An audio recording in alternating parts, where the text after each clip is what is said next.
Hello welcome guys. और आज हम अगेन नया एक सेशन शुरू करने वाले हैं जिसमें हम सर्कल की जितनी भी थ्योरम्स हैं उनको सभी को हम कवर करने वाले हैं। तो आई होप आपको आज का सेशन हमारा बहुत ही पसंद आएगा और इसी एनर्जी और जोश के साथ अपनी क्लास को शुरू करते हैं। ठीक है। तो जैसा कि हमने बोला भी है कि थ्योरम में हम सर्कल से रिलेटेड या जो भी हम कंटेंट पढ़ेंगे पहले हम थ्योरम को कवर करेंगे, फिर उनसे रिलेटेड एमसीक्यू करेंगे। बात आज तक की यूट्यूब पर कोई भी वीडियो पूरी कंप्लीट थ्योरम से रिलेटेड नहीं मिलती है, इसीलिए लड़कों को या स्टूडेंट्स को या फिर गाइस सभी दोस्तों को ये लगता है कि जितनी भी क्लास में जो भी थ्योरम्स होती हैं उनको उनको लगता है कि वो रह जाती हैं। तो मैं उन चीज़ों को कवर करने वाला हूँ जिनको लगता है कि भाई मेरे थ्योरम्स जो है ना वो भाई मेरे यूट्यूब पर जो है ना किसी के पास अवेलेबल नहीं है और कोई टीचर उनको पूरी नहीं कराता है। तो मैंने आपके लिए एग्जाम्पल के तौर पर ही देखो सारी थ्योरम्स को मैंने लिख रखा है, आपके सामने है। ठीक है। तो आपको मैं एक एक चीज़ कवर करने वाला हूँ, कोई भी थ्योरम आपकी छूटने वाली नहीं है। तो गाइस विदाउट टाइम वेस्टिंग के अपनी क्लास को शुरू करते हैं। ठीक है। तो जैसा कि हमारे सामने जैसे कि पहला ही, और मैं आपको ये भी बता दूँ ये किसके लिए स्पेशल है क्लास, स्पेशली भाई मेरे कोई भी हो, कोई टीचर हो, तो मैं आपको बता देता हूँ कोई भी हो, आप सभी के लिए थ्योरम इम्पोर्टेंट है। ठीक है। और बहुत ही मज़ेदार क्लास होने वाली है और ध्यान से पढ़िएगा। जैसे कि आपको पता ही होगा कि एसएससी में स्पेशली इससे रिलेटेड ना भाई मेरे सीजीएल से रिलेटेड कम से कम मान कर चलो 2 या 3 क्वेश्चन आ ही जाते हैं। ठीक है। अगर प्री की बात करें तो प्री में भाई साहब कम से कम 2 क्वेश्चन मिलेंगे। और अगर मेंस वेंस होता था पहले, अभी तो 200, पहले 200 का होता था, अभी तो 45 क्वेश्चन आते हैं, तो उसमें भी भाई साहब आज भी 2 से 3 क्वेश्चन मिल जाते हैं जाकर। ठीक है। तो आपको कोई भी थ्योरम को छोड़ना नहीं है, चाहे आप सीजीएल की तैयारी कर रहे हो एसएससी से रिलेटेड, चाहे सीएचएसएल की तैयारी कर रहे हो, ठीक है, चाहे एमटीएस की तैयारी कर रहे हो, मतलब एसएससी की कोई भी ब्रांच हो सभी के लिए फ्रूटफुल होगा। ठीक है। समझ में आया कि नहीं। तो जैसा कि इसमें पहली थ्योरम दी हुई है कि सर्कल, आखिरकार सर्कल होता क्या है। सबसे बड़ा पॉइंट यही होता है कि आदमी को समझ में नहीं आता है कि सर्कल होता क्या है। तो सर्कल को पहले समझ लें तो ज़्यादा बेटर रहेगा, सीधी सी बात है। तो सर्कल एक ऐसा पॉइंट होता है, circle is such a point, just a minute, आपको हम हर तरीके से कोशिश करेंगे कि आपको वो चीज़ें क्या हों, कवर हो जाएं। ठीक है ना, ताकि ताकि आपको कोई प्रॉब्लम ना हो। ठीक है। इसमें बोला है कि सर्कल क्या है, अगर एक ऐसा पॉइंट है, सर्कल एक ऐसा पॉइंट है which distance from the centre point will be equal. यानी कि कहने का मतलब यह है कि सर्कल एक ऐसा पॉइंट है जिसकी डिस्टेंस जो केंद्र से बिल्कुल समान दूरी पर हो। तो मान लेते हैं जैसे कि ये सर्कल है, ये पूरा का पूरा ये वाला सर्कल हो गया, और सर्कल के अंदर कोई एक ऐसा पॉइंट है, कोई एक ऐसा पॉइंट है, आप चाहे किसी भी डायरेक्शन में जाएं, चाहे किसी भी डायरेक्शन में चले जाएं, उस पॉइंट से इस सर्कल की जो डिस्टेंस होगी यहाँ तक, वो भाई मेरे कैसी होगी, इक्वल होगी। बात समझ में मुझे लगता है इतनी बात आ रही होगी। यानी किसी भी तरफ जाओ आपको डिस्टेंस जो होगी इक्वल मिलेगी। तो मैं उस डिस्टेंस को नाम दे देता हूँ एक, तो ज़्यादा अच्छा रहेगा। मैंने कहा हर तरफ जाओ आपको आर ही डिस्टेंस मिलेगी। कितनी मिलेगी, आर ही डिस्टेंस मिलेगी, आर आर आर। ऐसे ही भाई मेरे इसमें आपसे अगर ये भी पूछ ले कि इसमें कितनी, यानी कि लगभग लगभग अगर बात करें जाकर तो ऐसी कितनी डिस्टेंस होंगी, तो आप कहेंगे इनफाइनाइट होंगी। कितनी होंगी भाई मेरे, इनफाइनाइट, कोई निश्चित संख्या नहीं होती है। बात समझ आया कि नहीं। तो सर्कल एक ऐसा पॉइंट है, सर्कल एक ऐसा पॉइंट है जिसकी डिस्टेंस जो होगी केंद्र से, सर्कल एक ये पॉइंट हो गया, और इस पॉइंट से इस पॉइंट की जो दूरी होगी पूरे हर चारों तरफ जिस तरफ आप चले जाओ वो इक्वल होगी। आई होप इतनी बात समझ में आ गई हो। चलते हैं दूसरे पॉइंट की तरफ। दूसरा पॉइंट हमारा होता है कि आज तक की सब किसी को नहीं पता होता है कि बहुत ही आसान भाषा में अगर मैं आपसे कहना चाहूँ, थोड़ा पेन का कलर चेंज कर लेता हूँ, आपके लिए भी ज़्यादा अच्छा रहेगा और मेरे लिए भी, क्योंकि थोड़ा अच्छा दिखेगा ना इसलिए। हाँ ठीक है। बोला है इसमें देखो, जैसे कि मैंने कहा, पूछा है कि रेडियस क्या है, तो रेडियस आपको पता होना चाहिए कि भाई मेरे रेडियस क्या होता है। तो रेडियस आपको पता है एक इक्वल डिस्टेंस होती है कहाँ से, फ्रॉम सेंटर, उसी को रेडियस बोलते हैं, जैसा कि हमने पिछले वाले में दिखाया था। ठीक है ना, क्योंकि आपको मैंने बोला भी है कि भाई मेरे ये हो गया सेंटर, और सेंटर से इस सर्कल के बीच की जो दूरी होती है इसी को हम डिस्टेंस कहते थे अभी तक। ठीक है। और उसी को ही आगे चलकर हम नाम दे देंगे रेडियस। बात समझ में आ गई होगी इतनी। ठीक है ना। तो आप कहेंगे तो एक इक्वल डिस्टेंस जो केंद्र से हो, क्या हो, एक इक्वल डिस्टेंस जो हो केंद्र से, उसको ही हम भाई मेरे क्या कहेंगे, यहाँ से यहाँ तक की दूरी को रेडियस। बात समझ में आ गई। और मैंने बोला कि infinite radius can be draw, क्या होता है कि आप अगर इसमें रेडियस खींचना चाहें तो भाई मेरे इनफाइनाइट रेडियस को क्या कर सकते हैं, ड्रा कर सकते हैं किसी भी सर्कल में। ये इंपॉर्टेंट पॉइंट है। फिर लार्जेस्ट कॉर्ड अगर आपसे पूछे, कि पहली तो आपको बात पता होनी चाहिए कॉर्ड क्या होती है। एक मतलब कोई भी सर्कल हो, क्या हो, कोई भी सर्कल हो, किसी भी सर्कल में, समझ रहे हो कि नहीं, एक छोर से दूसरे छोर को मिलाने पर, मतलब कि इस वाले पॉइंट से मैं किसी भी तरफ, इस वाले पॉइंट से चाहे मैं ऐसे जाऊं चाहे मैं ऐसे जाऊं, अगर मैं इसको ऐसे मिला देता हूं तो ये क्या बोलते हैं, कॉर्ड हो जाएगी। इस प्रकार से इसको मिला दे तब भी कॉर्ड है, इसको मिला दे तब भी कॉर्ड है, इसको मिला दे तब भी कॉर्ड है। हालांकि अगर ये सेंटर से भी गुजर गई तब भी भाई मेरे कॉर्ड ही होगी। समझ में आया कि नहीं। तो मैं ये कहना चाहता हूँ कि सबसे बड़ी जो कॉर्ड होगी, अभी कॉर्ड के बारे में डिस्कस करेंगे, टेंशन मत ही लो। जो सबसे बड़ी जो इसमें अगर जीवा होगी, कॉर्ड का मतलब होता है भाई मेरे जीवा, तो वो क्या होगा, डायामीटर होगा। क्योंकि आप खुद सोचो, मान लो ये सर्कल है, इस सर्कल को मैं आधे आधे में बांट देता हूँ। आधा आधा जब भी बढ़ सकता है जब भाई मेरे आधा भाग इधर हो ऊपर की ओर, आधा भाग नीचे की ओर हो, तभी आधा आधा बढ़ सकता है। तो यानी कि ये सबसे बड़ी जो रेखा होगी ना जाकर, जो ये सर्कल को दो बराबर भागों में बांटेगी, ये सबसे बड़ी जीवा होगी। और याद रखना जाकर, आप जीवा को कॉर्ड बोल सकते हो लेकिन कॉर्ड को जीवा नहीं, सॉरी क्या बोलते हैं, आप कॉर्ड को, मैं आपको यहाँ पे लिखता हूँ, आप कॉर्ड को रेडियस जो है ना भाई मेरे नहीं बोल सकते हो। याद रखना जाकर, आप किसी भी, ऐसा जरूरी नहीं है कि कोई भी जीवा रेडियस हो जाए तो गलत हो जाएगा, लेकिन हर कोई, अगर कोई रेडियस है और सेंटर से पास होती है तो आप रेडियस को कॉर्ड बोल सकते हो। बात समझ में है कि नहीं। तो रेडियस को आप कॉर्ड होगो, लेकिन हर रेडियस अगर आप कह दो कॉर्ड होगी, बिल्कुल होगी। क्योंकि आप कहीं से भी अगर एक, सॉरी रेडियस नहीं, डायमीटर, हर डायमीटर क्या होगा, एक, हर एक डायमीटर जीवा होता है। याद रखना जाकर। तो बात समझ में है कि नहीं। तो लार्जेस्ट कॉर्ड क्या होता है, डायमीटर होता है। आगे पॉइंट पर, नेक्स्ट वाले पर चलते हैं। आपसे इसमें ये पूछा है कि रेडियस जो है कैन बी कॉल्ड कॉर्ड। ये बिल्कुल मैंने बात सही अभी मैंने बताया था कि रेडियस जो है, आप रेडियस को जीवा बुला सकते हो, कॉर्ड माने जीवा होता है, लेकिन जीवा को आप रेडियस नहीं कह सकते हो। ये दोनों पॉइंट आई होप आपको समझ में आ गए हों। जैसा कि मैंने बोला भी था जाकर, इस पॉइंट से लेकर इस पॉइंट, दोनों को आप दोनों छोरों को मिला दीजिए और बिल्कुल एक सीधी रेखा खींचिए जो इनको क्या करती हो जाकर, एक सर्कल के सरकमफ्रेंस पर काटती हो। समझ रहे हो कि नहीं। इसी को हम जीवा, कॉर्ड या जीवा बोलेंगे। समझ रहे हो कि नहीं। यानी कि एक ऐसी रेखा जो सर्कल के क्या नाम, सर्कल के सरकमफ्रेंस पर रखी हो, या आप आई होप आपको ये चीज़ समझ में आ भी रही हो, जैसा कि मैंने फिगर से आपको रिप्रेजेंट करके दिखाया हुआ है। ठीक है ना। चलते हैं अगले सवाल की ओर, मतलब कि अगली थ्योरम हमारी क्या है, ये बात यहाँ तक समझ में आ गई कि डायमीटर को आप क्या बोल सकते हो, डायमीटर को कॉर्ड बोल सकते हो, सॉरी हाँ, डायमीटर को कॉर्ड बोल सकते हो, लेकिन हर कॉर्ड डायमीटर नहीं हो सकती। ठीक है। अगला पॉइंट हमारा क्या है, अगला आपसे पूछा जाएगा कि भाई मेरे सेक्टर क्या होता है। क्या पूछेगा, सेक्टर। सेक्टर का मतलब होता क्या है, सेक्टर का, सॉरी सेकंड लाइन है, यानी कि प्रतिच्छेद रेखा। आपसे पूछा जाएगा कि प्रतिच्छेद रेखा क्या होता है। तो प्रतिच्छेद जो रेखा होती है भाई मेरे, प्रतिच्छेद रेखा, तो एक प्रतिच्छेद रेखा एक ऐसी लाइन जो सर्कल के बिल्कुल ही क्या हो, जैसे मान लो यहाँ से यहाँ से पास हुई, समझ रहे हो।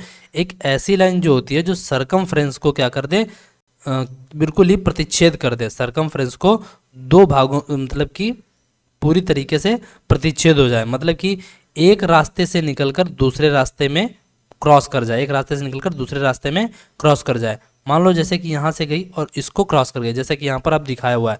मान लो यहाँ से एक रेखा मैंने खींची जो यहाँ पर तो क्रॉस करेगी लेकिन आगे भी जाकर क्रॉस कर जाएगी, उसको हम बोलेंगे प्रतिच्छेद रेखा। यानी प्रतिच्छेद का मतलब है कि सरकमफ्रेंस को पूरी तरीके से पार कर जाए। बात समझ में आ रही है कि नहीं। जैसे कि मानकर चलो पैजामा आपने देखा होगा, पैजामे का नाड़ा, मान लो ये पैजामे का ये पैजामा का कमर का घेरा है, तो उसमें आप कहीं से भी डालो, अंत में इधर निकालोगे, अंत में इधर निकालोगे। समझ रहे हो कि नहीं? तो मतलब कहने का ये है भाई मेरे कि आपने अगर जैसे पैजामे को खोलोगे तो एक सर्कल ऐसे बनेगा, तो पैजामे के आगे दो स्ट्रिप निकालोगे कि नहीं, तो वैसे ही होता है कि भाई मेरे यहाँ से आप डालोगे डायरेक्टली ये क्रॉस हो जाए। बात समझ में आए कि नहीं? तो ये होता है प्रतिच्छेद रेखा। आई होप आपको यहाँ तक समझ में आया हो। ठीक है, अगली थ्योरम हमारी क्या कहती है? अगली थ्योरम है जो मतलब थ्योरम ये है कि आपको ये पॉइंट पता होना चाहिए जी कि भाई मेरे स्पर्शी रेखा क्या होती है। ठीक है, तो टेंजेंट लाइन का मतलब होता है भाई मेरे स्पर्शी स्पर्शी रेखा। क्या बोली जाती है? स्पर्शी रेखा। तो स्पर्शी रेखा भाई मेरे क्या होती है? कोई भी सर्कल हो, कोई भी सर्कल हो और सर्कल के एक कोई भी पॉइंट हो, यहाँ पर भी टच कर रही है, मतलब कि एक सर्कल एक ऐसी रेखा जो क्या करती हो परिधि पर, किसी भी परिधि मतलब कि सरकमफ्रेंस पर क्या करती हो, टच होते हुए गुजर जाए।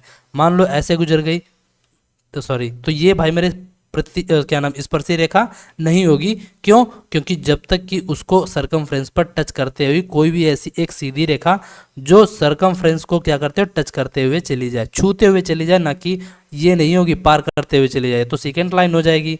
तो ना ये है ना ये है, केवल केवल ये लाइन कहेंगे आप। ठीक है, तो मैंने कहा मान लो ऐसे पास कर गई तो ये नहीं होगी, कोई अगर थोड़ी सी दूर भी है तो वो भी नहीं हो सकती है, याद रखना वो प्रतिच्छेद रेखा नहीं होगी। समझ में आया कि नहीं? तो स्पर्शी रेखा मुझे लगता है समझ में आ गई होगी। चलते हैं अगले पॉइंट की ओर। अगला पॉइंट हमारा क्या है? इंपॉर्टेंट पॉइंट भी है और ध्यान भी रखना। ठीक है, देखो क्या कहता है।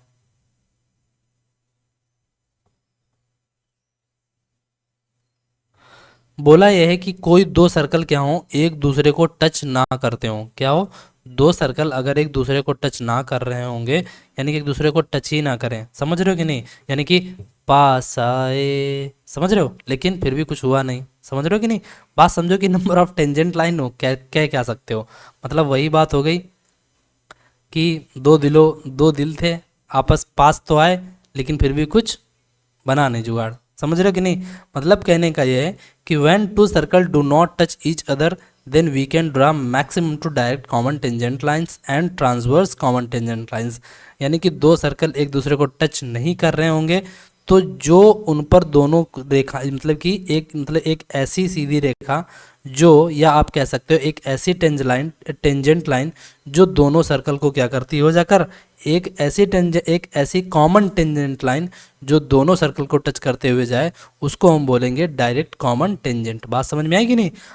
और ये कौन सी है? जो एक ऐसी रेखा जो गुणा के उसमें बने, कैसे मतलब तिरछी बने, इसको हम बोलेंगे ट्रांसवर्स कॉमन टेंजेंट लाइन। देखो आप याद रखना जाकर, कॉमन का मतलब होता है उभयनिष्ठ, ठीक है, डायरेक्ट का मतलब होता है प्रत्यक्ष, तो प्रत्यक्ष उभयनिष्ठ रेखा, और इसको क्या बोलेंगे? अप्रत्यक्ष उभयनिष्ठ रेखा। सीधी सी बात है, इसकी हिंदी हो गई।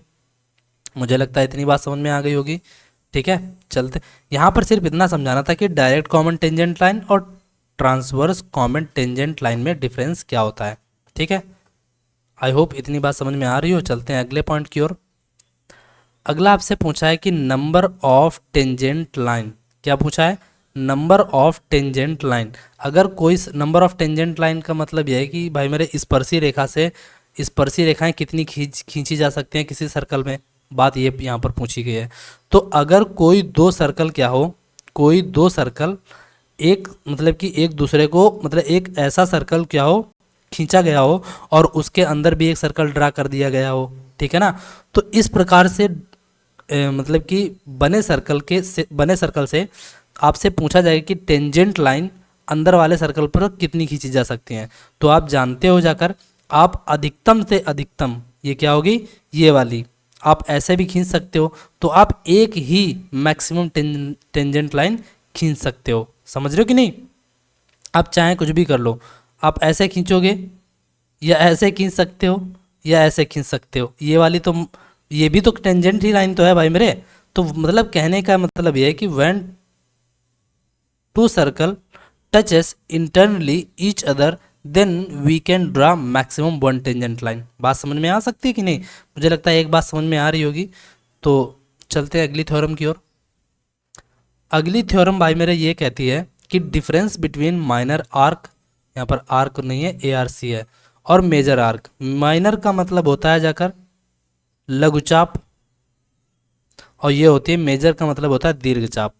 ठीक है, जैसे कि मैंने बोला ये एक सर्कल दिया हुआ है, तो सर्कल का एक ये पॉइंट है, ठीक है, एक ये पॉइंट हो गया, और ये पॉइंट दिया हुआ है, यानी कि 3 पॉइंट दिए हुए हैं, एक ए पॉइंट, एक सी पॉइंट, एक बी पॉइंट। ठीक है, तो ए से लेकर बी तक की जो ये दूरी है, ये वाली दूरी, इसको बोलेंगे हम माइनर आर्क, यानी कि ए बी, जैसा कि दर्शाया भी गया है। ठीक है, और ये वाला हमारा क्या हो जाएगा, इस माइनर आर्क से बना हुआ एंगल, यानी कि एक केंद्रीय कोण। बात समझ में आएगी नहीं? तो अगर मैं इस केंद्रीय कोण को अल्फा मान लेता हूँ, ठीक है, फिर ये वाला एक बड़ा वाला, ये भी तो एक चाप है ना भाई मेरे, ये वाली चाप, इस ये भी एक चाप है चाप की नहीं? तो ये वाली जो बड़ी चाप है, यानी कि इस वाले इधर से जब जाते हैं और इस वाले इधर को देखते हैं, तो ये मिलेगी हमें ए सी बी चाप। कौन सी चाप? ए सी बी चाप। इसको बोलेंगे हम दीर्घ चाप।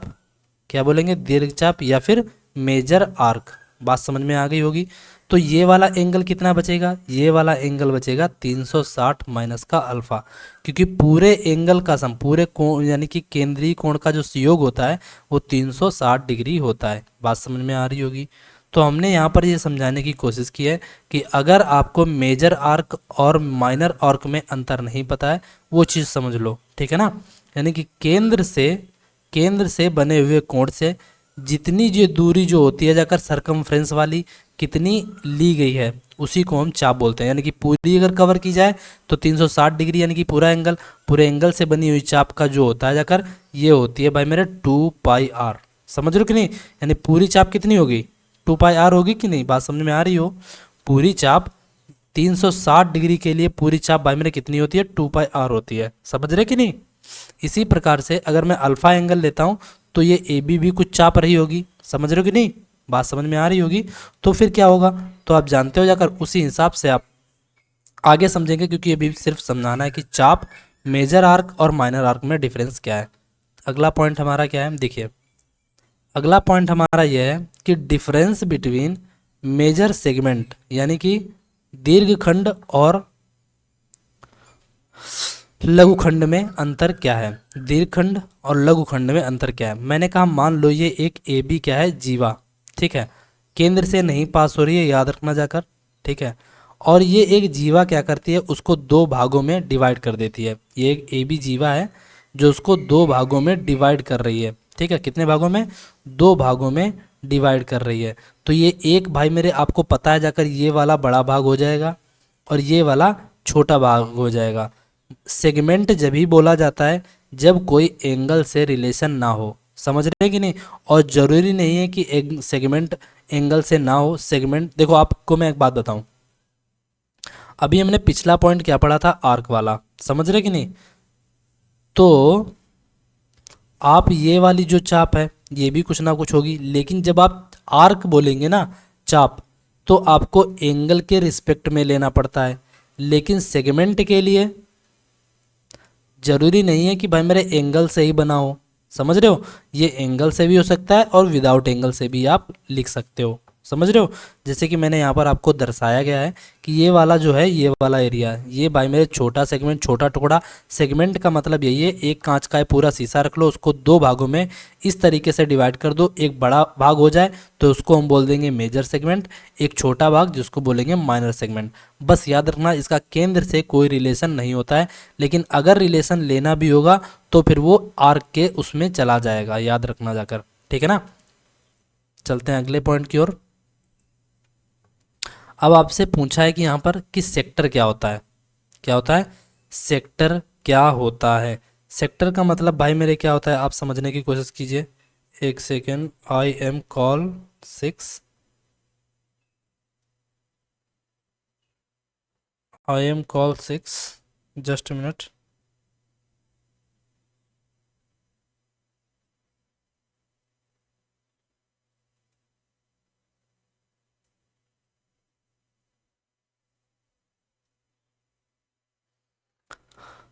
बात समझ में आ रही है कि नहीं? तो सेक्टर जो होता है, सेक्टर को भी हम बोलते हैं जाकर सेक्टर वो होता है, तो देखो सेक्टर भी दो प्रकार के होते हैं, एक होता है मेजर सेक्टर, एक होता है माइनर सेक्टर। सेक्टर का मतलब हो जाएगा जैसे एक टुकड़ा जो कि एंगल से लिया गया, एंगल के रिस्पेक्ट से लिया गया हो। मान लो ये ले लेते हैं अल्फा, तो अल्फा में भाई साहब आपको अल्फा से बना हुआ ये वाला एरिया, ये क्या हो जाएगा, ये भाई मेरे माइनर सेक्टर हो जाएगा। समझ रहे हैं कि नहीं? इसका एरिया भी निकालना सिखाएंगे, वो आगे आगे बात करेंगे, अभी नहीं, ठीक है।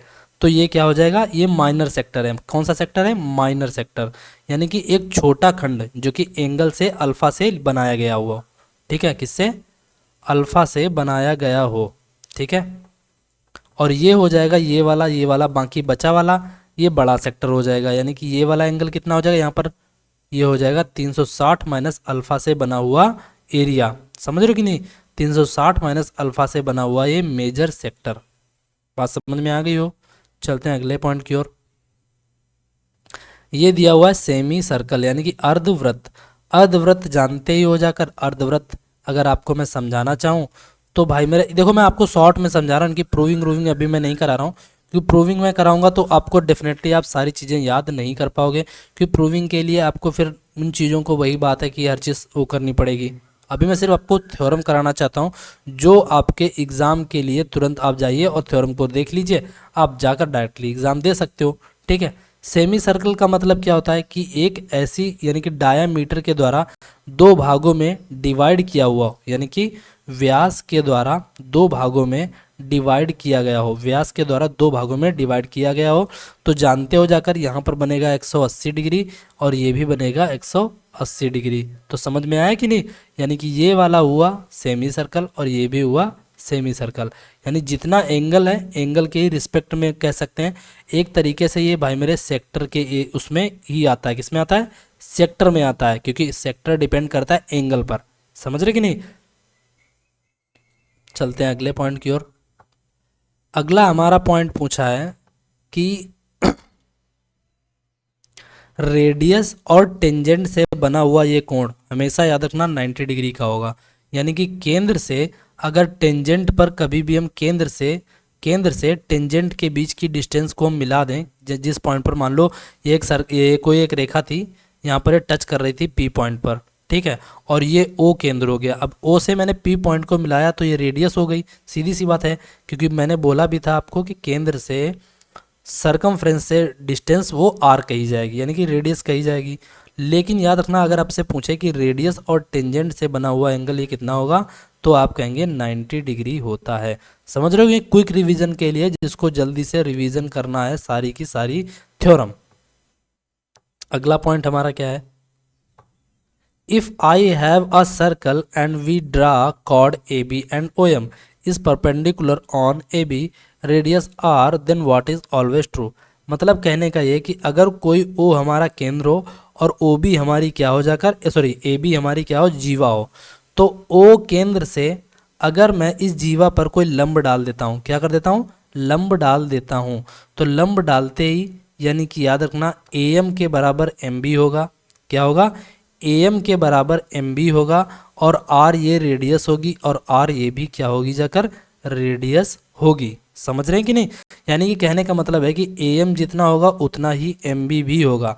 और ये इसका उल्टा भी सत्य है कि अगर किसी कॉर्ड से, किसी भी कॉर्ड से अगर मैं इसको मिड पॉइंट से, मतलब मैं अगर ये कहा जाए कि ओ पॉइंट, मतलब कि केंद्र से AB पर कोई मिड पॉइंट डाला गया हो, तो वो एक लंब होगा। समझ रहे हो कि नहीं? कहने का मतलब समझ में आ रहा होगा मुझे लगता है कि पहली बात, मतलब कि मैं आपको पहली बात बताता हूँ। पहली बात इसमें ये कही गई है कि कोई एक जीवा हो, कोई एक जीवा हो और जीवा से केंद्र पर डाल दिया गया लंब। पहली मतलब एक बिल्कुल धीरे से समझना कि अगर केंद्र से जीवा पर कोई लंब डाल दिया गया हो तो उस जीवा को वह दो बराबर भागों में बांटेगा। ये पहली पॉइंट हो गई कि यानी कि AM के बराबर MB होगा। ये पहली बात हो गई। दूसरी बात क्या है? अगर क्या लेगा आओ दे आओ, तो यहाँ पर आपको पता है, पहली बात मैंने बोला, पहली बात समझ में आ गई। दूसरी बात, अगर ये भी कहा जाए कि किसी भी जीवा पर केंद्र से किसी केंद्र से जीवा पर डाला गया मिड पॉइंट, केंद्र से जीवा पर डाला गया मिड पॉइंट वो क्या होगा, परपेंडिकुलर होगा। ये इसको याद रखना, उल्टा होगा। समझ रहे कि नहीं, बस इस बात को रखना। यानी कि अगर लंब डालोगे तो बराबर बराबर होगा, और अगर मिड पॉइंट डालोगे तो वह लंब ही होगा। यानी कि दोनों बात अपनी आप जगह ट्रुथ है, यानी कि सही है। अगला पॉइंट हमारा क्या है, अगर कोई जीवा हो, यानी कि if chord A B and C D are equal, यानी कि अगर कोई दो जीवा, यानी कि जैसे कि ये जीवा ए बी है, ये जीवा सी डी है, अगर ये इक्वल हैं, क्या है, इक्वल हैं, तो आपको पता है कि ये ए ओ बी, यानी कि ये कोण, ये वाला कोण, और डी ओ सी, ये दोनों कोण कैसे होंगे, बराबर होंगे। समझ में आया कि नहीं, यानी कि अगर दो जीवाएं इक्वल हैं तो इनसे बना हुआ केंद्र पर कोण कैसा होगा, इक्वल होगा। उसके साथ साथ ये चाप भी भाई मेरे कैसी हो जाएगी, बराबर होगी, क्योंकि चाप एंगल पर डिपेंड करती है। समझ में आया कि नहीं, क्योंकि एंगल बराबर तो चाप बराबर, और अगर चाप बराबर तो एंगल डेफिनेटली बराबर होंगे। बात समझ में आया कि नहीं, तो यहाँ पर मैंने ये बात बताने की कोशिश की है, ठीक है। और ओ एम और O N perpendicular on A B हैं, ऐसा इसमें दिखाया गया है, ठीक है। चलते हैं अगले पॉइंट की ओर।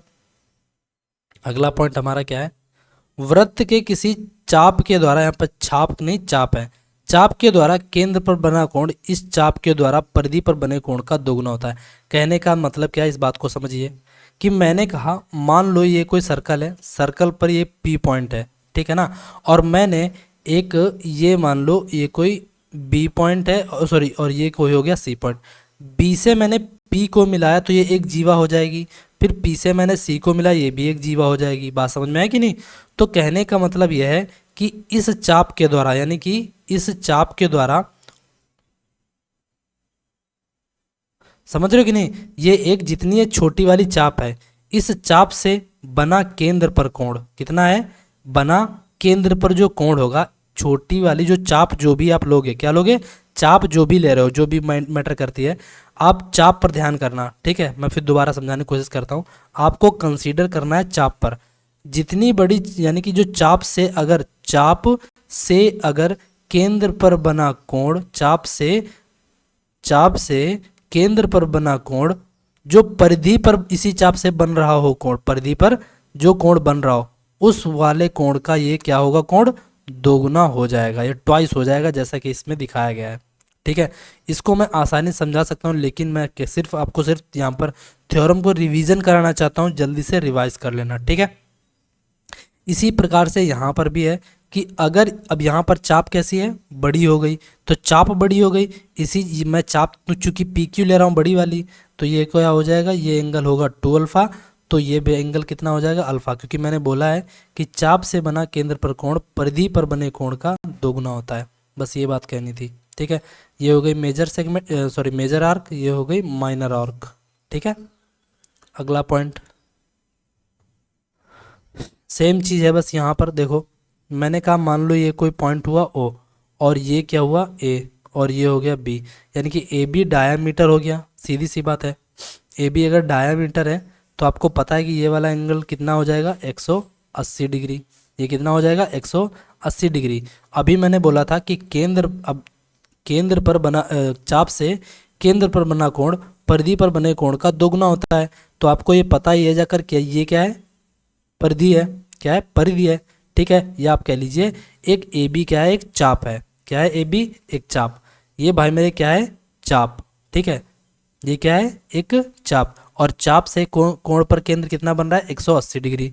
तो आपको पता नहीं है कि परिधि पर भाई मेरे कोण कितना बनेगा, 90 डिग्री बनेगा ना, क्योंकि मैंने बोला है कि परिधि पर, मतलब सॉरी, चाप से बना केंद्र पर कोण परिधि पर बने कोण का दोगुना होता है। तो परिधि पर कितना बन रहा होगा, 90, तभी ना 180 डिग्री हुआ। समझ में आया कि नहीं, तो बात समझ में आ गई हो, बस ये समझाने की कोशिश कर रहा था। यानी कि परिधि पर, यानी कि अगर डायामीटर से बना हुआ, किससे, डायामीटर से बना हुआ परिधि पर जो कोण होगा, डायामीटर से बना हुआ परिधि पर कोण हमेशा 90 डिग्री का बनेगा, जाकर याद रखना, डायामीटर से बना हुआ परिधि पर कोण जो होगा वो हमेशा 90 डिग्री का होगा, याद रखिएगा।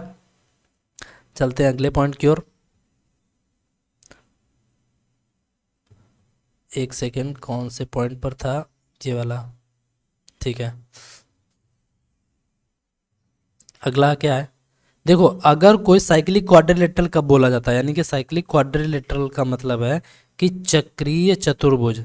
चक्रीय चतुर्भुज जब भी बोला जाएगा एक ऐसा चतुर्भुज जिसके चारों शीर्ष क्या हो, परिधि पर हो, सर्कल के परिधि पर हो, वो भाई मेरे कैसा होगा, एक चक्रीय चतुर्भुज होगा। और चक्रीय चतुर्भुज में हमेशा याद रखना आमने सामने वाले एंगल का सम, यानी कि ये अगर अल्फा है और ये बीटा है तो अल्फा और बीटा का योग कितना होगा, 180 डिग्री। और इस वाले एंगल यानी कि अगर मैं इसको ए डिग्री और इसको मैं बी डिग्री मान लेता हूँ तो इसका भी सम ए डिग्री प्लस बी डिग्री बराबर 180 डिग्री के होगा, याद रखिएगा। ठीक है, चक्रीय चतुर्भुज की पहचान है कि पहली चीज कि उसके चारों शीर्ष होने चाहिए वृत्त की परिधि पर होने चाहिए और आमने सामने के कोणों का योग कितना होना चाहिए, 180 डिग्री। ये हो गया साइक्लिक क्वाड्रिलेटरल। अगला पॉइंट हमारा क्या है, अगला पूछा है कि साइक्लिक क्वाड्रिलेटरल में समझ में आया कि नहीं, आमने सामने का योग कितना होता है, 180 डिग्री और उसके चारों शीर्ष जो होने चाहिए वो वृत्त की परिधि पर होने चाहिए, ये मैंने बताया था। ठीक है ना, तो आपको ये भी यह बात याद रखनी है कि अगर मान लो कोई भी एक उसकी मतलब कि कोई भी एक साइड को बढ़ा दिया जाए, जैसे कि मैंने कहा ABCD एक साइक्लिक क्वाड्रिलेटरल है, इसकी मैंने BC साइड को एक्सटेंड कर दिया CE तक। ठीक है, तो इससे जो बना जो बाहर जो ये एंगल होगा ना, ये इसके जस्ट अपोजिट ये इस वाले एंगल के इक्वल होगा, याद रखिएगा। ठीक है, कोई भी साइड आप बढ़ा लो, अगर आप ये साइड बढ़ाते ये साइड बढ़ाते तो ये वाली जो साइड होती भाई मेरे ये वाले एंगल के ये इक्वल हो जाता। समझ रहे हो कि नहीं। अब आया कैसे, थोड़ा सा मैं आपको तुरंत समझा सकता हूँ, कोई बड़ी बात नहीं है, ना भी समझो कोई भी बड़ी बात नहीं है। ठीक है, क्योंकि बता ही चुका हूँ। अगर ये अल्फ़ा है तो आपको पता है ये कितना हो जाएगा, पाई माइनस का अल्फ़ा, यही तो होगा ना, पाई माइनस का अल्फ़ा। तो आप खुद सोचो, क्योंकि पूरी जो भी कोई एक रेखा होती है उसका योग जो होता है वो भाई मेरे कितना होता है, 180 डिग्री। कितना होता है, 180 डिग्री। तो रिमेन एंगल तो अल्फ़ा ही होगा ना, तभी तो 180 डिग्री बनेगा। तो आपको पता चल गया, बात समझ में आई कि एंगल BAD बराबर एंगल DCE के होगा। ये वाला एंगल इस वाले एक्सटीरियर एंगल के बराबर होगा, यानी कि एक्सटीरियर एंगल जो होगा इंटीरियर अपोजिट एंगल के इक्वल होगा। ठीक है, आई होप ये बात समझ में आ गई हो।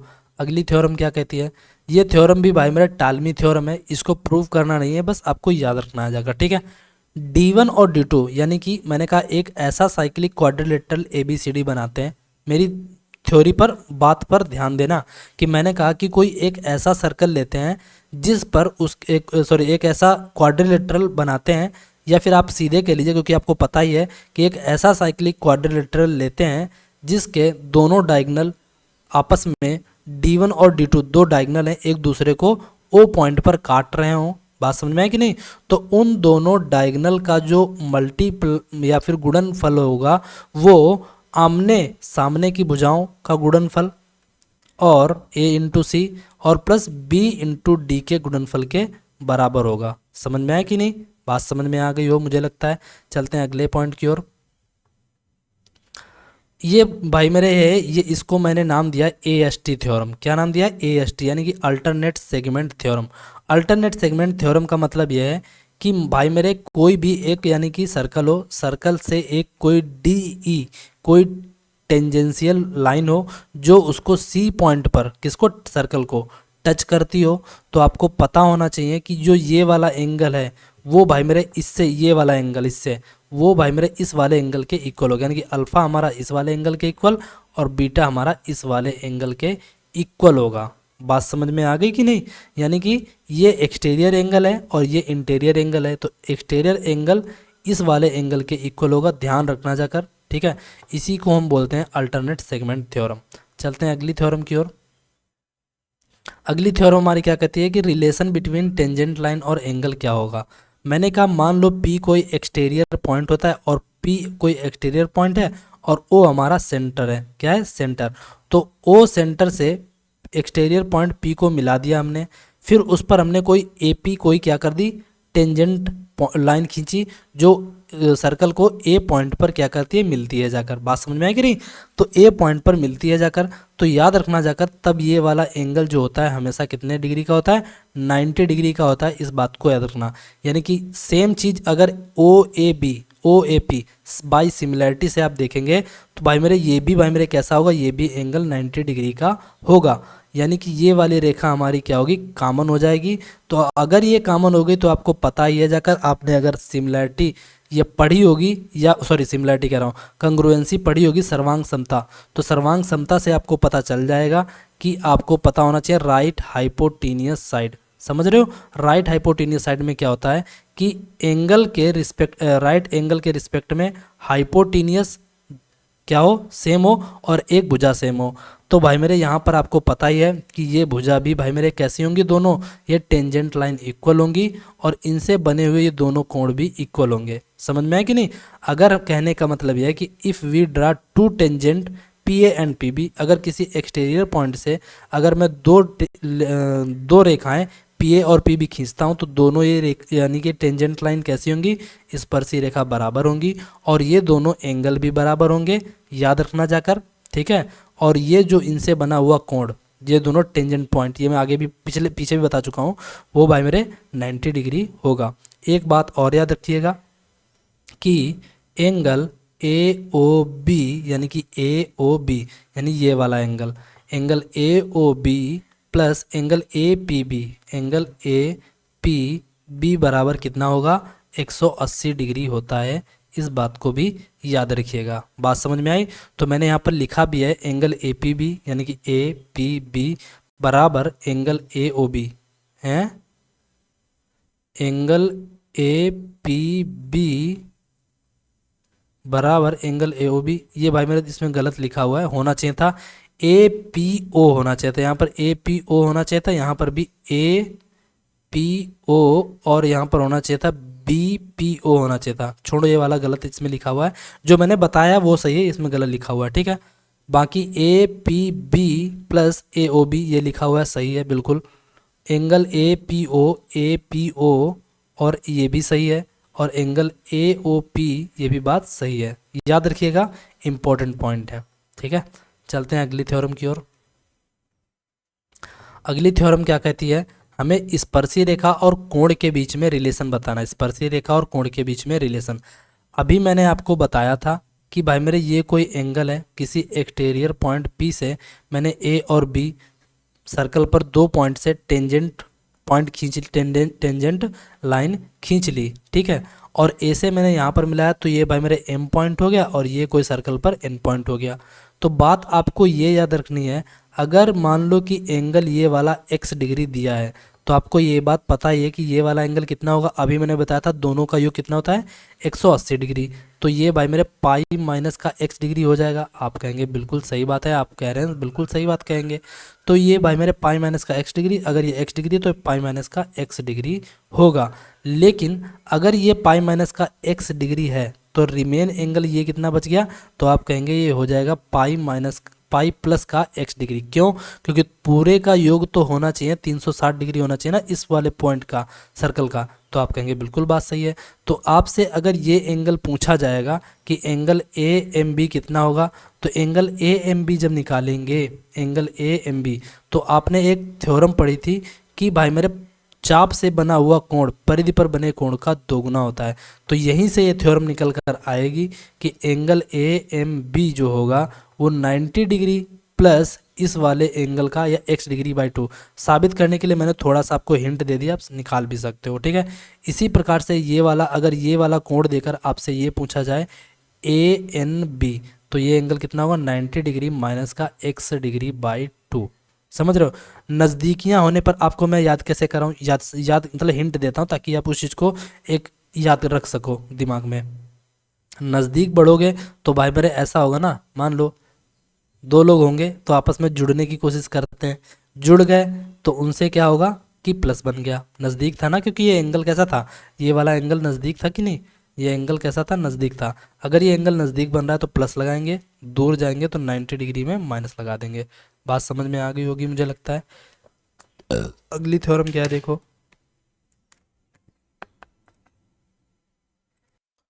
तो अगली थ्योरम हमारी क्या है देखिए। अगली थ्योरम बहुत ही इंपॉर्टेंट है।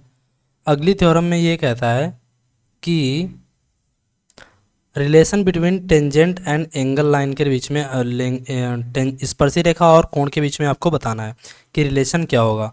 अगर किसी एक्सटीरियर पॉइंट पी से सर्कल पर कोई टेंजेंट लाइन खींची जाए और वो ए पॉइंट पर मिलती हो, और उसी प्रकार दूसरी रेखा जब क्या नाम एक्सटीरियर पॉइंट पी से खींची जाए वो बी पर स्पर्श करती हो, ठीक है ना, तो आपसे पूछा जाएगा कि तब भाई मेरे और ये एंगल क्या गिवन हो, angle A P B, angle X degree given हो, तब आपसे पूछा जाएगा एंगल एम ओ एन कितना होगा, ये वाला एंगल कितना होगा।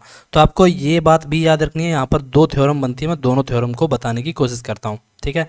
अगर ये वाला एंगल पूछे यानी कि एम ओ एन, या जिसको मैंने अल्फा से बताया है, तो वो भाई मेरे कितना हो जाएगा, एंगल ए ओ बी का आधा होगा, यानी कि जितना ये पूरा एंगल ए ओ बी होगा ना, इसका ये एंगल आधा हो जाएगा। बात समझ में आई कि नहीं? मुझे लगता है समझ में नहीं आई होगी, मैं आपको समझाने की कोशिश करता हूँ जब तक कि आप देखिए इसको। देखिए मैं ये कहना चाहता हूँ, अगर ये एंगल मान लो पूरा कितना होता, मैं इस एंगल को लिख देता हूँ 60 डिग्री, तो आपको ये बात पता होनी चाहिए कि ये वाला एंगल इतना, कितना एंगल, ये वाला इतना एंगल केवल 30 डिग्री, और ये जो बचा हुआ ये वाला एंगल है और ये वाला एंगल, इन दोनों यानी कि अगर ये अल्फ़ा हो और ये बीटा हो, तो अल्फ़ा और बीटा दोनों का रिमेन एंगल बच जाएगा 30 डिग्री। बात समझ में आई कि नहीं? यानी कि पूरा एंगल 60 डिग्री है और अल्फ़ा और बीटा का सम 30 डिग्री, और ये भी हो जाएगा 30 डिग्री। मुझे लगता है इतनी बात समझ में आ गई होगी, आपसे डायरेक्टली एग्जाम में पूछा जाएगा, आपको पता है। चलते हैं अगले सवाल की ओर।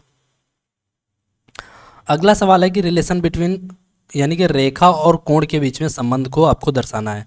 अगर कोई सर्कल हो और उनकी पी क्यू कोई क्या हो जाकर एक डायरेक्ट कॉमन टेंजेंट लाइन हो, यानी कि प्रत्यक्ष उभयनिष्ठ रेखा बोली जाती है, ठीक है, और वो हो क्या हो, DCT direct common tangent line हो, ठीक है, और वो क्या करते हो जहाँ पर सर्कल दोनों टच कर रहे हो और उस पॉइंट पर मिलती हो, जिसको नाम दिया है टी, ठीक है। तो ये वाला जो एंगल बनेगा ना, ये वाला एंगल कौन सा, ये वाला एंगल पी टी क्यू, कौन सा angle, angle P T Q, तो ये वाला एंगल हमेशा ही 90 डिग्री का होगा। आपको अगर सिमिलैरिटी थ्योरम आती है तो आप बता सकते हो आसानी से, क्यों, क्योंकि यहाँ से आप जैसे इसको टेंजेंट लाइन मिलाएंगे तो यहाँ से ये दोनों एंगल इक्वल हो जाए, सॉरी ये स्पर्शी रेखा इस पॉइंट से दोनों इक्वल, तो चूंकि ये भी इक्वल हो जाएंगी, समझ रहे हो कि नहीं, तो यहाँ से आपको ये चीज़ें प्रूव हो जाएंगी, समझ रहे हो कि नहीं। आप बस आप पर डिपेंड करता है आप निकल पाते हो कि नहीं, सिमिलैरिटी आपको अगर आती होगी तो, ठीक है। चलते हैं अगले सवाल की ओर, सॉरी अगली थ्योरम की ओर।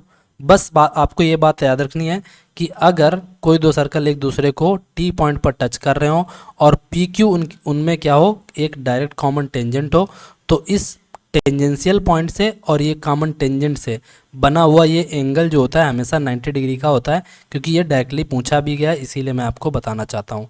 चलते हैं आगे। ज़्यादा थ्योरम नहीं है, मानकर चलो कितनी है, 57 थ्योरम है, और अभी हम पहुँचे हैं 26 पर, ठीक है, 26 पूरी हो चुके हैं, अभी हम पढ़ेंगे 27वीं थ्योरम।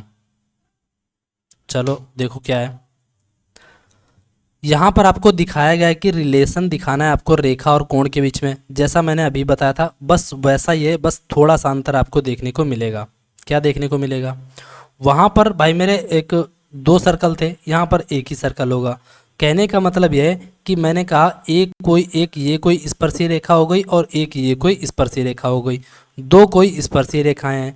अब उस स्पर्शी रेखा से मैंने केंद्र से उस स्पर्शी रेखा से एक रेखा खींच दी, और इसी प्रकार से इस स्पर्शी रेखा से मैंने ओ क्यू कोई रेखा खींच दी, समझ रहे हो कि नहीं, और फिर इन दोनों स्पर्शी रेखाओं को मैंने उसी पॉइंट से मिला दिया, समझ रहे हैं कि नहीं, और वो क्या करती हो, सर्कल को टच करती हो, सर्कल को टच करती हो, तो ये वाला एंगल हमेशा ही 90 डिग्री का बनेगा, याद रखिएगा।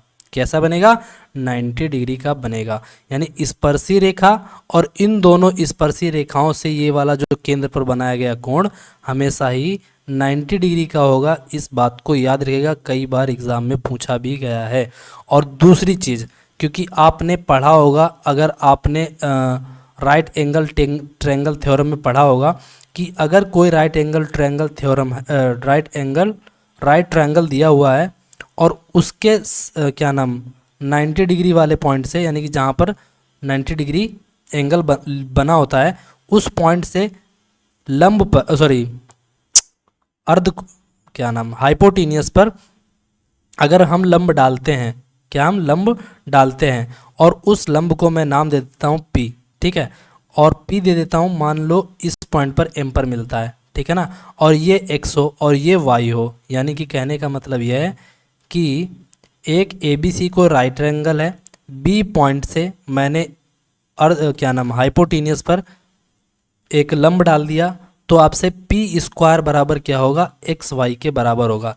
इसी प्रकार से सेम यहाँ पर है, क्योंकि पी ओ क्यू एक राइट एंगल होगा और राइट एंगल से इस पर लंब डाला गया, देखो डाला गया कि नहीं, तो आपको पता ही है कि ये जो ये तो यहाँ से यहाँ तक रेडियस बन रही है, तो रेडियस आर जो होगी उसको आर स्क्वायर और P T into T Q के बराबर हो जाएगी।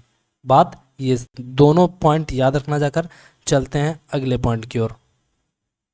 अगला पॉइंट हमारा क्या है कि अगर कोई दो जीवाएं, क्या लिखा याद रखना, जाकर अगर कोई दो जीवाएं हो ए बी और पी क्यू एक दूसरे को ओ पॉइंट पर काट रही हो, तो याद रखिएगा A O into O B बराबर P O into O Q के बराबर होगी। यानी कि कहने का मतलब ये है भाई मेरे कि आपको समझ में आना चाहिए ये बात को कि ए ओ और इंटू ओ बी, यानी कि ए ओ को ओ बी से गुणा कीजिए, यहाँ पर दिया भी गया है, फिर पी ओ को ओ क्यू से गुणा कीजिए, ये दोनों ही क्या होंगी, बराबर हो जाएंगी। बात समझ में आ गई होगी मुझे लगता है, ठीक है। चलते हैं अगली थ्योरम की ओर।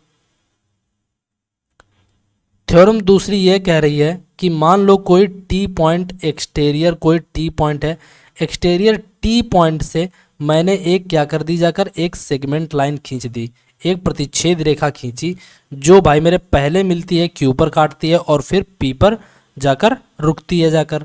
फिर इसी प्रकार से टी से मैंने बी को, फिर यहाँ पर सॉरी टी से मैंने दूसरी रेखा खींची, प्रतिच्छेद रेखा, जो बी सॉरी सरकमफ्रेंस को बी पर काटती है और फिर ए पर जाकर रुकती है। तो आपको थ्योरम ये याद रखनी है कि T P into T Q बराबर T A into T B के बराबर होगी। याद रखिएगा जाकर, यानी कि T P into T Q, T P into T Q और T A into T B के बराबर होगी। समझ में आया कि नहीं? प्रूविंग के लिए मैं आपको हिंट दे सकता हूँ, बाकी आपकी इच्छा है, प्रूव कर पाओ ना कर पाओ, ठीक है। मैंने पी पॉइंट से अगर मैं बी को मिला देता हूँ, पी पॉइंट से मैंने बी को मिला देता हूँ और मैंने इसको भी मिला देता हूँ, बात समझ में आया कि नहीं? तो आपको ये यहाँ से आपको ऐसे मिला लेना है और अब आपको यहाँ से पता ही हो जाएगा कि ये एंगल तो बराबर होंगे ही होंगे जाकर, बाकी ऐसे यहाँ पर आपको निकाल सकते हो, ठीक है। समझ रहे हो कि नहीं? बस आपको मैं हिंट दे सकता हूँ, आपको इन दोनों को मिलाकर ही ऐसा कुछ बनाकर निकालना पड़ेगा, ठीक है। चलते हैं अगली थ्योरम की ओर। मैं बता दूंगा तो आप फिर दिमाग नहीं लगाएंगे, आपको डायरेक्टली क्विक रिवीजन के लिए मैं आपको ये थ्योरम करवा रहा हूँ, ठीक है। फिर मैंने कहा कि मान लो कोई T point, exterior T point से मैंने टी पी कोई एक टेंजेंट रेखा खींच दी, फिर उसके बाद मैंने कोई टी ए बी कोई प्रतिच्छेद रेखा खींच दी, टी ए बी जो सर्कल को ए पर काटती है और बी पॉइंट पर जाकर रुकती है। तो हमेशा याद रखना जाकर कि टी पी का square T B into T A के बराबर हो जाएगा, यानी कि टी पी का स्क्वायर जो होगा T B into T A के बराबर होगा। इंपॉर्टेंट थ्योरम है, इससे बहुत सारे सवाल बनते हैं। अगला पॉइंट,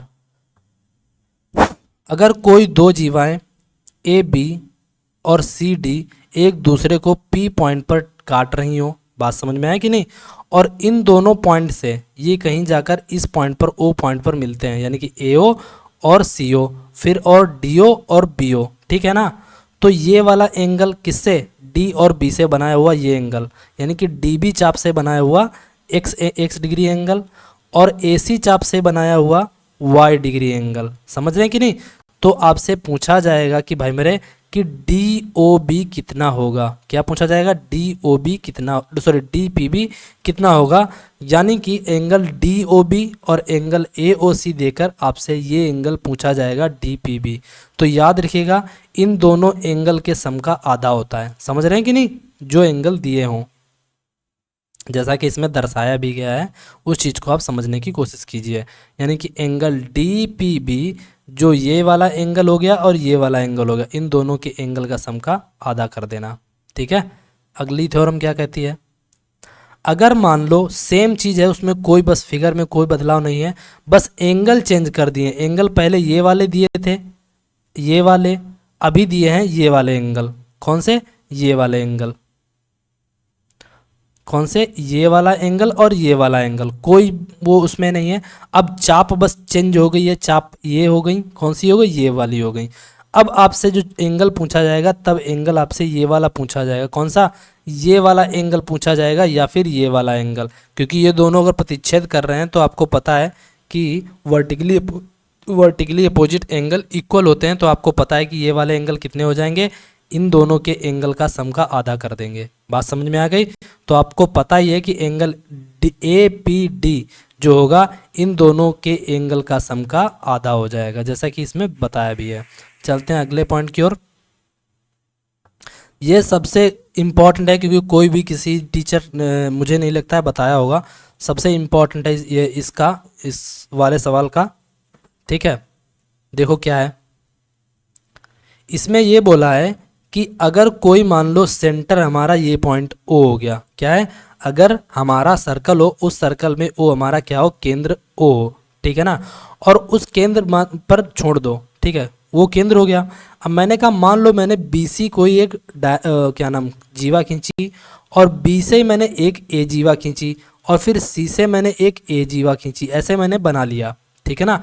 तो इससे बन गया एक ये ट्रायंगल। क्या बन गया? एक ट्रायंगल। तो आपसे पूछा जाएगा कि भाई मेरे ये एंगल क्या होगा, ये वाला एंगल क्या होगा, ये वाला एंगल क्या होगा। तो हमेशा याद रखिएगा ये वाला एंगल एक ऑब्ट्यूस एंगल होगा। कैसा होगा? एक अधिक कोण होगा। क्या होगा? एक अधिक कोण होगा, ऑब्ट्यूस एंगल होगा, यानी कि 90 डिग्री से ज़्यादा होगा, ठीक है ना, याद रखिएगा।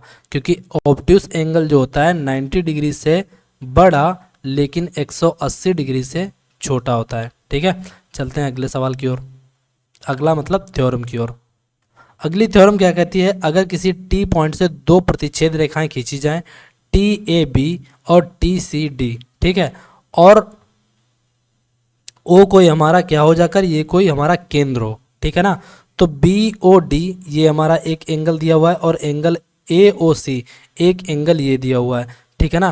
तब आपसे पूछा जाएगा कि एंगल भाई मेरे बताओ, एंगल बी टी डी, यानी कि एंगल आपसे ये ए डिग्री पूछा जाएगा।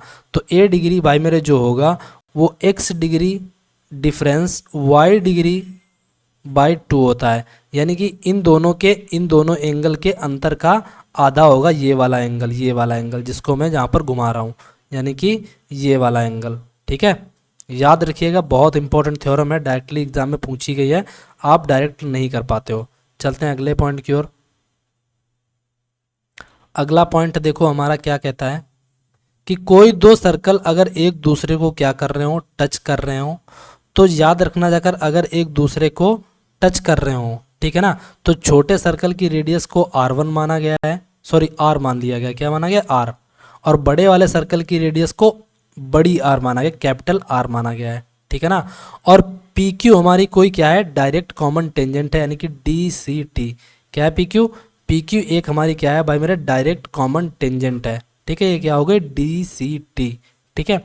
तो आपसे पूछा जाएगा कि PQ की लेंथ क्या है, पहली पॉइंट, तो आप बोलोगे रूट 4R इंटू आर, यानी कि रूट 4R इंटू आर, या रूट 4R इंटू आर को आप ये भी लिख सकते हो, रूट 4R इंटू आर बराबर 2 रूट R इंटू आर। समझ रहे हो कि नहीं? या फिर ये भी लिख सकते हो, बात समझ में आ गई। लेकिन अगर केंद्र, ये जो केंद्र हैं दोनों, ये केंद्र को मैं नाम देता हूँ O1, इसको दे देता हूँ O2, ठीक है, और इस केंद्र के बीच की डिस्टेंस पूछी जाए तो याद रखना जाकर इस केंद्र के बीच की जो डिस्टेंस होगी वो D बराबर होगा R प्लस R। समझ रहे हैं कि नहीं? यानी कि दोनों केंद्र के बीच की जो दूरी होगी वो भाई मेरे इन दोनों त्रिज्याओं के सम के बराबर हो जाएगी। 2 पॉइंट पूछे जाते हैं, कई बार एग्जाम में पूछे गए हैं, आप याद रखिएगा, आपके लिए फ्रूटफुल है, ठीक है। D बराबर R प्लस R। चलते हैं आगे। अगली थ्योरम क्या कहती है देखो, सेम चीज है कि अगर किसी एक्सटीरियर पॉइंट P से कोई दो टेंजेंट लाइन खींची गई हो, एक तो ये वाली P A2 A1, फिर दूसरी इधर रख लेते हैं, मानकर रख लो A3 और A4। समझ रहे हैं कि नहीं? तो दो रेखाएं यानी कि दो टेंजेंट लाइन खींची गई हैं, आपको समझ में मुझे लगता है आ भी रहा हो, ठीक है। और फिर मैंने कहा ये इनके C1 और C2 क्या है, इनके केंद्र हैं। C1 और C2 क्या है, इनके केंद्र हैं। तो मैंने कहा जाकर इस एक्सटीरियर पॉइंट से मैंने इन केंद्र से इनकी दूरी को मिला दिया, ठीक है ना। और जहाँ पर बड़े वाले सर्कल की रेडियस को R1 और छोटे वाले सर्कल की रेडियस को R2 माना गया है, ठीक है। और ये क्या है, ये दोनों सर्कल के केंद्र की बीच की दूरी को D माना गया है। तब आपसे पूछा जाएगा कि भाई मेरे पहला पॉइंट आपसे पूछा जाएगा कि आपको बताना है कि अगर डिस्टेंस पूछी जाए, क्या पूछी जाए, डिस्टेंस पूछी जाए। एक सेकेंड, अगर आपसे डिस्टेंस ये पूछी जाए तो ये डिस्टेंस क्या होगी दोनों केंद्रों के बीच की, तो याद रखना जाकर डिस्टेंस जो होगी वो दोनों त्रिज्याओं के योग से हमेशा बड़ी होगी। पहला पॉइंट समझ में आया कि नहीं, डिस्टेंस हमेशा दोनों त्रिज्याओं के योग से बड़ी होगी। दूसरा पॉइंट, अगर ये A1 और A2 पूछा जाए, इतनी ये क्या, इसकी लेंथ क्या होगी, तो A1 और A2 जो होगा हमेशा याद रखिएगा कि R2 को क्या कर देना है, R2 को आपको इस डिस्टेंस से मल्टीप्लाई कर देना है और डिवाइड कर देना है किससे, इन दोनों के, यानी कि R1 माइनस का R2, क्योंकि R1 बड़ा है R2 से, बस डिवाइड कर देना। ये हो जाएगी हमारी A1 इंटू A2 की डिस्टेंस। समझ में मुझे लगता है इतनी बात आ गई होगी, ठीक है। और अगर कहीं ये पूछ ले कि PA1 यानी कि ये वाली डिस्टेंस कितनी है, P से लेकर A1 यानी कि पूरी पूरी टेंजेंट लाइन की डिस्टेंस कितनी है, तो आपको क्या करना है, R1 को उसी D से मल्टीप्लाई कर देना है, फिर R1 माइनस का R2 कर देना है, यानी कि ये डिस्टेंस जो हो जाएगी जाकर ये R1D अपान R1 माइनस का R2 हो जाएगी। ये भाई मेरे तीनों थ्योरम को, 2 और 3, एक चौथी थ्योरम रहेगी, ये आपसे पूछा जाएगा कि A1 और A2, सॉरी मैंने PA2 सॉरी बता दिया, गड़बड़ कर दिया मैंने, रुक जाओ। ये वाली जो है ये PA2 थ्योरम है, कौन सी, सॉरी PA2 की लेंथ है ये वाले की PA2। और अगर पूरी पूछे यानी कि PA2 की लेंथ क्या होगी, PA2 की लेंथ होगी, देखो PA2 ये यहाँ से यहाँ तक की दूरी पूछी है तो उसमें R2 कवर होगा, अगर पूरी पूछे तो उसमें R1 कवर होगा, यानी कि नज़दीक वाले की पूछे R2 into D divided by R1 minus का R2, अगर पूरी पूछे तो R1D अपान R1 माइनस का R2। समझ रहे कि नहीं। और अगर केवल A1 और A2 पूछ ले तब क्या होगा, तो A1 और A2 जो होगा जाकर भाई मेरे वो क्या होगा, मैं बताने की कोशिश करता हूँ। जो A1 A2 ये वाली यहाँ तक की जो डिस्टेंस है, ये वाली A से A1 A2 तक, ये जो डिस्टेंस होगी ये भाई साहब D square minus R1 minus का R2 का होल स्क्वायर, ठीक है। ये भाई मेरे क्या हो जाएगी, डिस्टेंस हो जाएगी।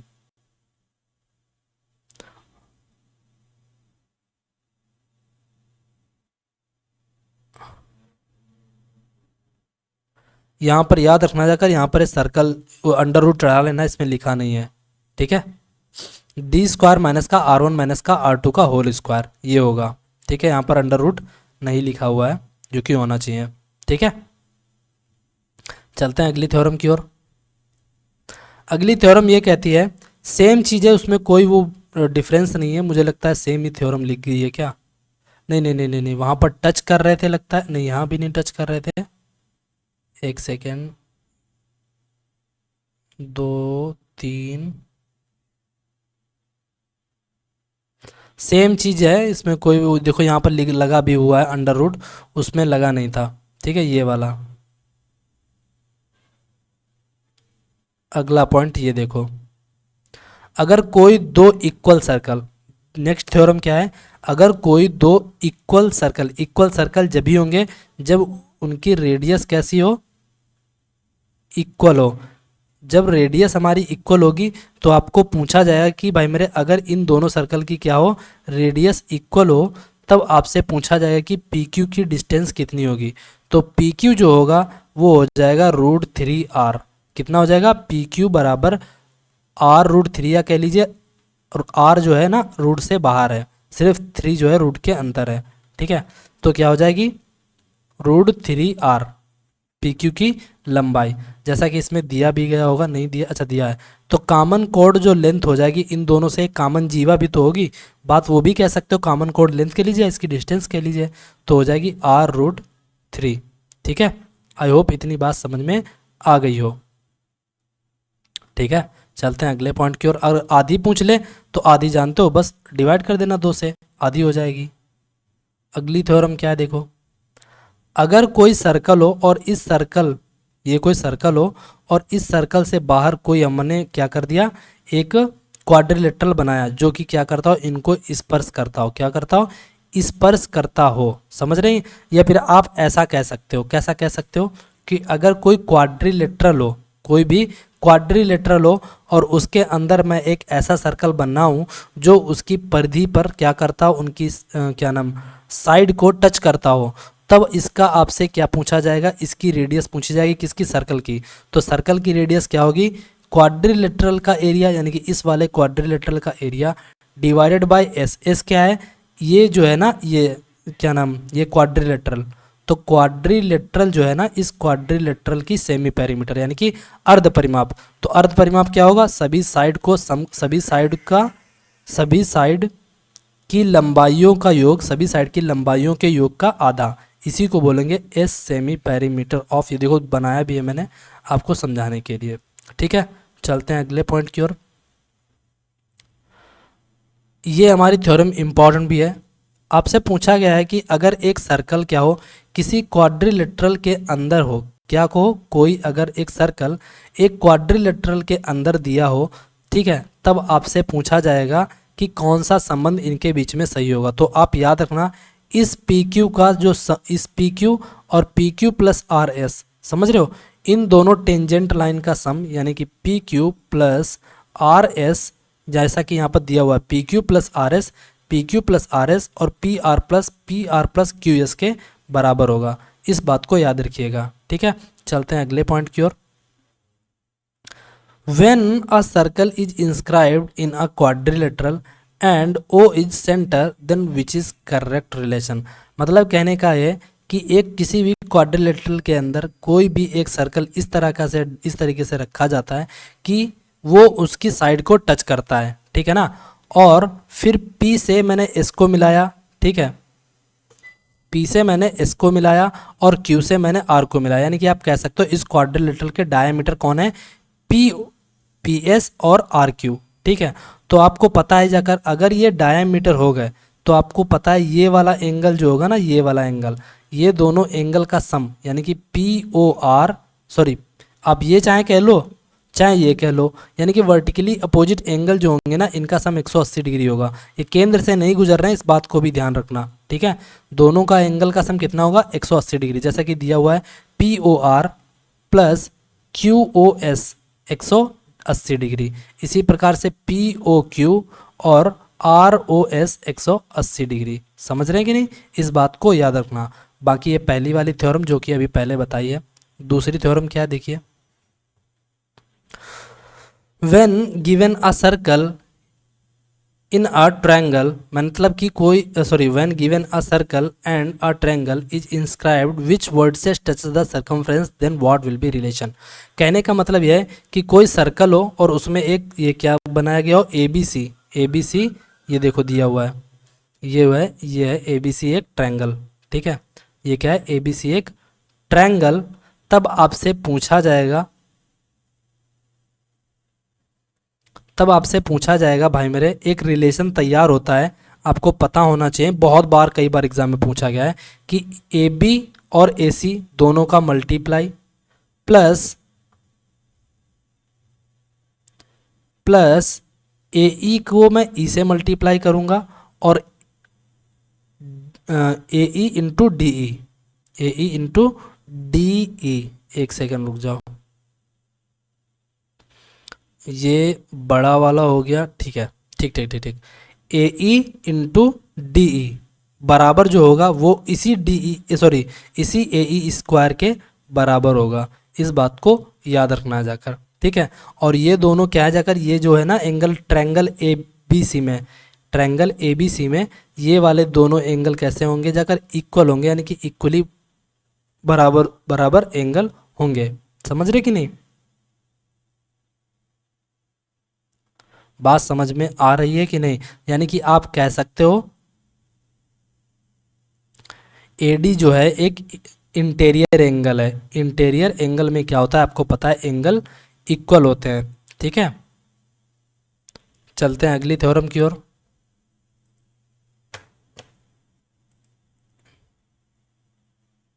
अगली थ्योरम क्या कहती है देखो, अगली थ्योरम हमारी ये कहती है कि अगर मैं कोई एक सर्कल खींचता हूं और उस सर्कल के अंदर दो जीवाएं ए बी और सी डी दो जीवाएं खींच देता हूं और वो दोनों क्या करती हूँ 90 डिग्री पर काटती हूँ, एक दूसरे को क्या करती हूँ 90 डिग्री पर काटती हूँ। ठीक है ना, जहाँ पर काटती हैं उस पॉइंट को मैंने नाम दिया है पी। ठीक है, और ए पी से दूरी ए है। ठीक है, और P से B तक की दूरी को मैंने B नाम दिया है, C से P तक की दूरी को मैंने C नाम दिया है और D से P तक की दूरी को मैंने D नाम दिया है। ठीक है, मैं आपको दिखाता भी हूँ। यानी कि यहाँ से यहाँ तक की दूरी को D नाम दिया है, C से P तक की दूरी को मैंने C नाम दिया है, P से B तक की दूरी को B नाम दिया है और A से P तक की दूरी को मैंने A नाम दिया है। तो आपसे पूछेगा भाई मेरे कि इसकी रेडियस बताओ। अगर ये केवल यही लेंथ देकर रेडियस पूछे तो आप कहेंगे आर स्क्वायर जो होगा वो A square B square C square plus D square divided by 4 कर देंगे, तो यहाँ से इसकी रेडियस आ जाएगी। दूसरी बात है, अगर मान लो ये जो दोनों जीवाएं थी एक दूसरे को 90 डिग्री पर काट रही थी। ठीक है, 90 डिग्री पर काट रही थी। ठीक है, 90 डिग्री पर काट रही थी एक दूसरे को दोनों जीवाएं।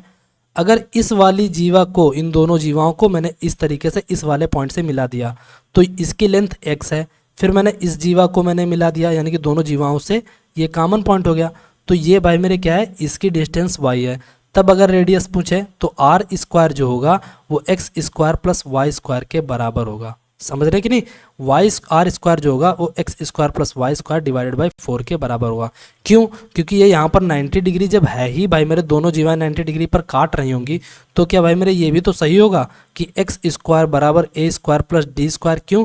क्योंकि ए पी डी एक 90 डिग्री है, तो क्योंकि आपको यहाँ पर पता है पाइथागोरस थ्योरम से एक्स स्क्वायर ए स्क्वायर डी स्क्वायर के बराबर होगा और वाई स्क्वायर जो होगा वो सी स्क्वायर प्लस बी स्क्वायर के बराबर होगा। इसीलिए यहाँ पर इसको भी आप लिख सकते हो, रेडियस निकाल सकते हो ऐसे। ठीक है, कोई बड़ी बात नहीं है। अगली थ्योरम हमारी क्या कहती है, अगर कोई हमारा क्या हो जाकर कोई ट्रायंगल हो, कोई ए हमारा एक्सटीरियर पॉइंट हो, ए एक्सटीरियर पॉइंट से मैंने किसी सर्कल पर दो स्पर्शी रेखाएं खींची, बी और सी। मैं बोल रहा हूँ दो और स्पर्शी रेखाएं खींची, यहाँ पर हल्का सा ना के बराबर गैप दिख रहा है लेकिन मैं बोल रहा हूँ, वो भी तो ध्यान रखिएगा। ठीक है ना, और मान लो मैंने कहा इस सर्कल का केंद्र ओ है। ठीक है ना, और ये क्या है, ये भाई मेरे एक, इसको मैं क्या नाम दूँ, पी क्यू। ठीक है, मैंने कहा ये मान लो इस सर्कल की क्या है, एक स्पर्शी रेखा है। ठीक है, ये क्या है, एक सर्कल की स्पर्शी रेखा है। ठीक है, तो आपसे पूछेगा, और मैंने कहा ये इसको मैंने Q से O पॉइंट को मैंने मिला दिया, तो ये दोनों एंगल को इक्वली कर रहा होगा। यानी कि एक ऐसी रेखा खींचता हूँ केंद्र से जो इस वाले एंगल को, किसको, इस वाले एंगल को, यहाँ पर मैं इसको नाम M और N दे देता हूँ जहाँ पर टच कर रहे हैं सर्कल को। ठीक है, तो MQP ये हो गया एंगल बाई सेक्टर, फिर QPN ये भी हो गया एंगल बाई सेक्टर। बात समझ में आ रही कि नहीं? ये भी हो गया एंगल बाई सेक्टर। और ये ABC क्या है, इस ट्रायंगल AQP, ट्रायंगल क्या है, ट्रायंगल AQP की क्या है, साइड है। कौन, ABC। बात समझ में आया कि नहीं? और जहां पर जिस साइड पर सर्कल टच कर रहा है ट्रायंगल की, वो भाई मेरे ए साइड हो गई। तब आपसे इस सर्कल की रेडियस पूछेगा, इस सर्कल की तब रेडियस क्या बोलेंगे, ट्रायंगल का एरिया। कौन से ट्रायंगल का एरिया, ये ट्रायंगल का एरिया जो है वो है AQP। ठीक है, ट्रायंगल AQP का एरिया डिवाइड कर देंगे S माइनस ए। एस क्या है, S इज सेमी पेरीमीटर है। सेमी पेरीमीटर किसकी, भाई मेरे ट्रायंगल AQP की अर्ध परिमाप है। ये क्या है, ट्रायंगल AQP का अर्ध परिमाप है। अर्ध परिमाप क्या होगा, A plus B plus C by 2। ठीक है, यानी कि अर्ध परिमाप माइनस जिस साइड पर टच कर रहा होगा उसको उसमें से घटा देंगे अर्ध परिमाप से, ये हमारी हो जाएगी रेडियस, निकल आएगी। बात समझ में आई? चलते हैं अगले सवाल की ओर, अगली थ्योरम की ओर। अगली थ्योरम हमारी भाई मेरे ये कहती है जाकर कि अगर किसी एक्सटीरियर पॉइंट टी से, ये भाई मेरे क्या करते हैं जाकर, चार कॉमन चार क्या हो, एक दूसरे को सर्कल टच कर रहे हो, और उन सभी की ये क्या है, टी ए एक हमारी कॉमन स्पर्शी रेखा हो गई। इसी प्रकार से टी बी भी एक कॉमन स्पर्शी रेखा हो गई। समझ रहे हैं कि नहीं?